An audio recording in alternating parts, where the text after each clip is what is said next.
요한복음 18장에서는 크게 예수님의 배신, 당하심, 또 베드로의 부인에 대한 이야기가 나오고 있습니다. 예수님께서 제자들을 위해서 기도를 하고 난 다음에 어떻게 보면 이제 고별 설교하시고 또 예수님께서 제자들을 위해서 마지막 기도를 하시고 난 이후에 이제 예수님의 순환이 시작이 되게 돼요. 예수님께서 순환을 당하시기에 앞서서 어디로 가십니까? 감난산에 올라가세요. 감난산에 기도하러 가시는데, 여기 보면 요한은 특이하게도 예수님께서 그 감난산을 가시기에 앞서서 지나갔던 그 골짜기, 그 시내가 어디냐? 여기 기드론 시내를 건넜다라고 해요. 기드론 시내. 다른 마태, 마가, 누가는 이 기드론 시내에 대해서 언급을 하지 않았는데, 이 요한은 기드론 시내를 언급을 해요. 기드론이라는 것은 어두움이라는 뜻이에요. 어두움.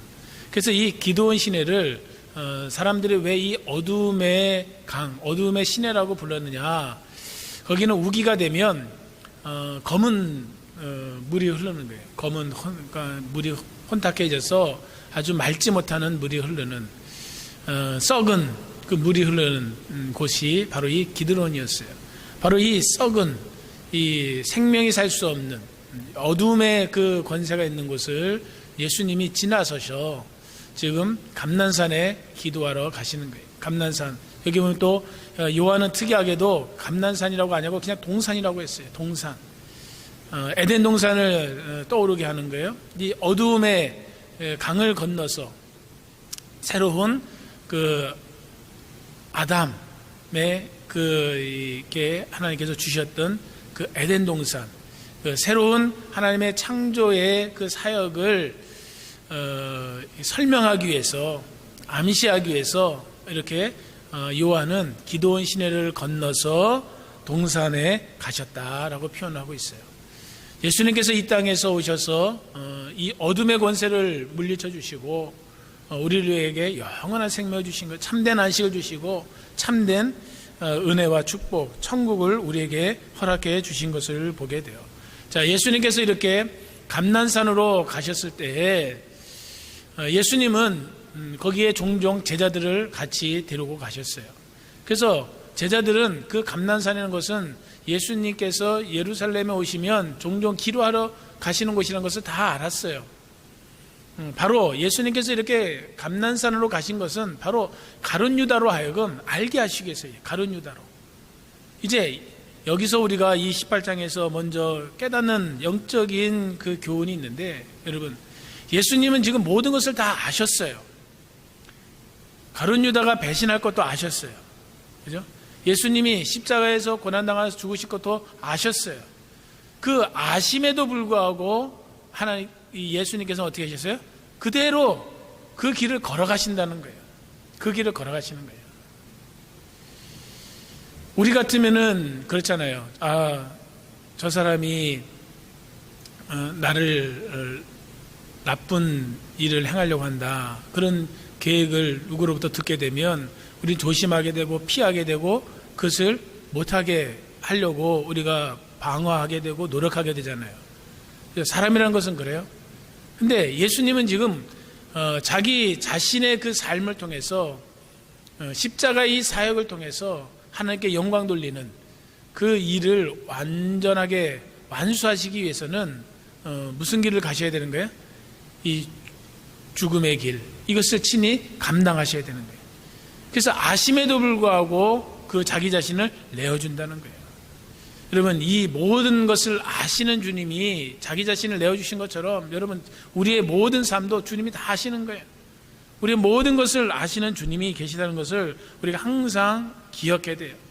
나의 사정을 알고 나의 눈물을 알고 나의 형편을 알고 나의 괴로움을 아시는 분이 바로 우리 예수님이신 거예요.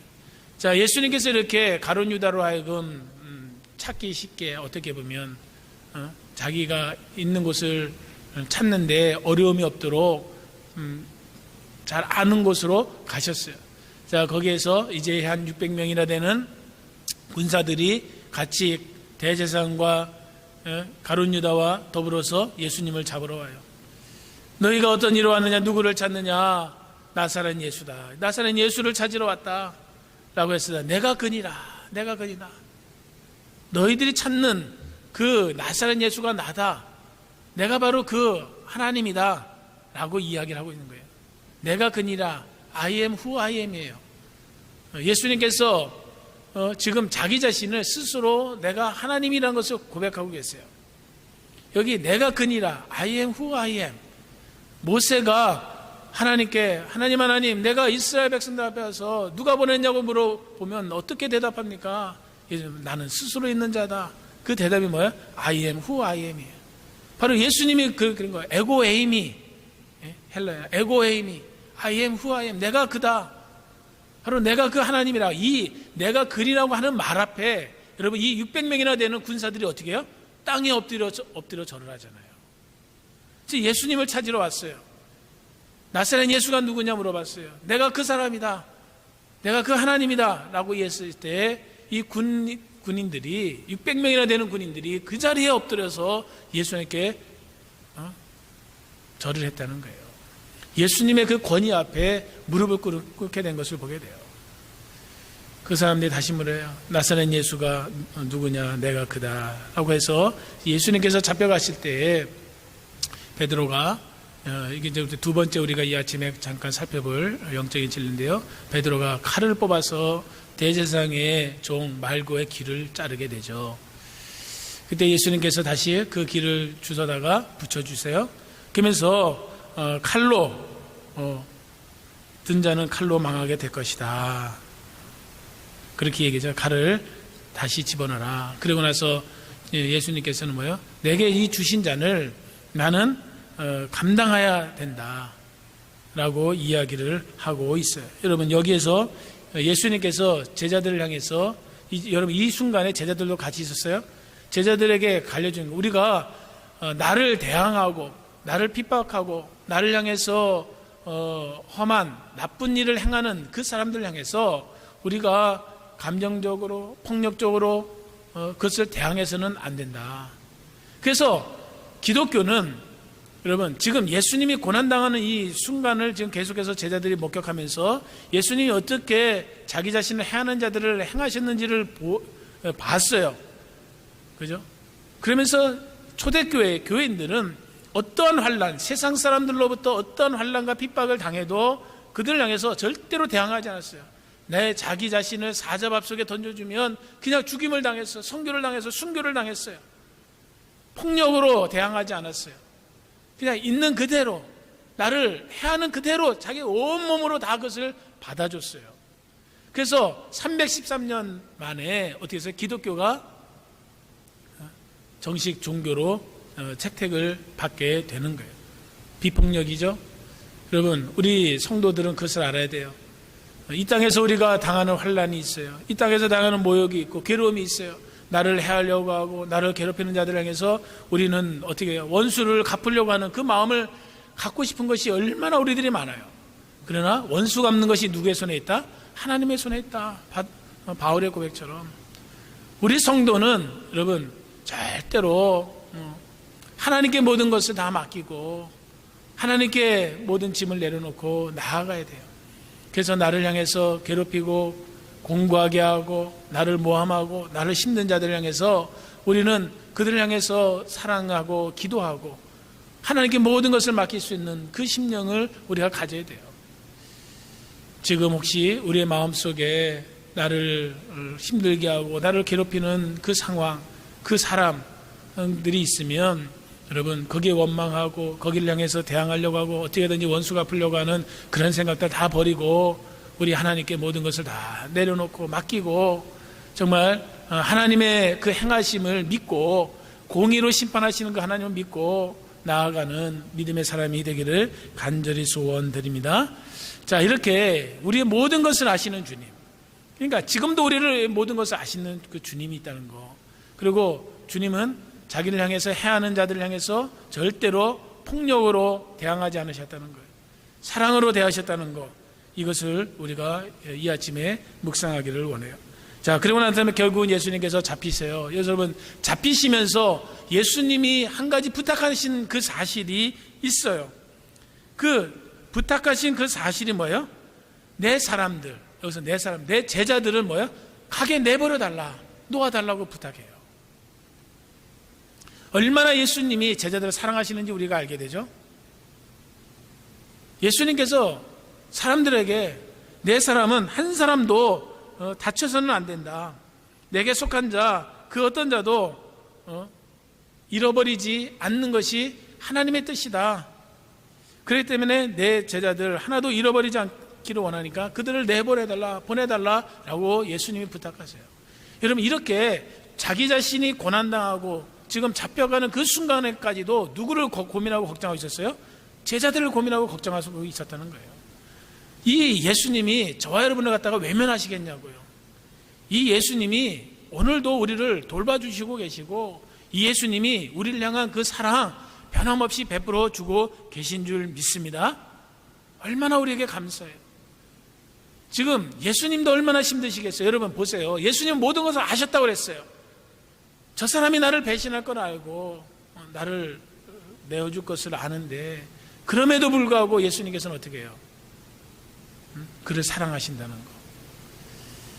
참 얼마나 우리가 이 예수님의 사랑 앞에 다시 한번 우리가 감격하고, 예수님의 사랑 앞에 우리가 정말 또 다른 그 은혜를 우리가 누리게 되는 것을 보게 돼요. 자, 그러고 나서 결국 이제 예수님께서 잡히시게 되죠. 자, 잡혀가서 이제 가시는데 여기에 또 누가 등장하게 됩니까? 우리가 잘 아는 베드로. 베드로가 예수님을 3번 부인하는 사건이 나오게 돼요. 자, 여기서 보면 사람이라는 것은 그래요. 두려움 앞에서는 다 연약해질 수밖에 없어요. 아무리 믿음이 좋아도, 아무리 믿어도 정말 목숨의 그 위협 앞에서는 순간적이나마 내 생명의 그 죽음 앞에서 우리가 잠깐 두려워할 수 있어요.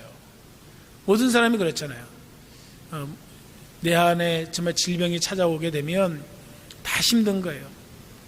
근데 그것을 갖다가 이제 시간이 가면서 믿음으로 극복해 나가고 이제 믿음 안에서 우리가 평강의 복을 누리게 되지만, 그러나 정말 내가 힘든 일이 찾아오게 되면요, 다 어려워지는 거예요.